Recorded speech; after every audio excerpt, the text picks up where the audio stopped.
இந்த பாப்பா ஃபேஷியலுக்கு வந்திருக்காங்க, அவங்களுக்கு ஃபேஷியல் பண்ணி காட்டுறேன் பாருங்கள். எனக்கு தெரிஞ்ச மாதிரி நான் பண்ணுறேன், எனக்கு சொல்லி கொடுத்த மாதிரி.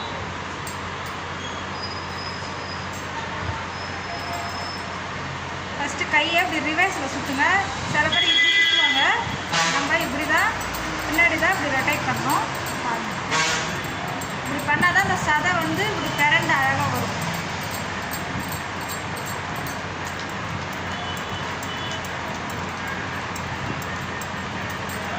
முடிஞ்ச அளவுக்கு ஃபேஷியல் பண்ணக்குள்ள மாஸ்க் இருந்தால் போட்டுங்க. ஏன்னா வந்து இவங்க உடம்புல இருக்கிற சூட்டை நம்ம ஃபேஷியல் பண்ணும்போது நம்மளுக்கு அந்த சூடோட தாக்கம் நம்மளுக்கு தாக்குது. அதனால் வந்து இது மாஸ்க் போட்டுக்குங்க, அதான் நம்மளுக்கு சேஃப்டி. அதுக்கு முன்னாடி தான் நான் அப்படியே பண்ணுவேன். அது என்ன பண்ணும், உங்களுக்கு பண்ணி முடிச்சிட்ட பிறகு எனக்கு வாயெல்லாம் நம்ம கொடுக்கும், ஒரு மாதிரி ஹீட்டாக உதட்டெலாம் வெந்து போன மாரி ஆகிடும். அதனால தான் எப்படின்னா நீங்கள் மாஸ்க் போட்டுக்குங்க பண்ணும்போது, ஃபேஷியல் பண்ணக்குள்ள.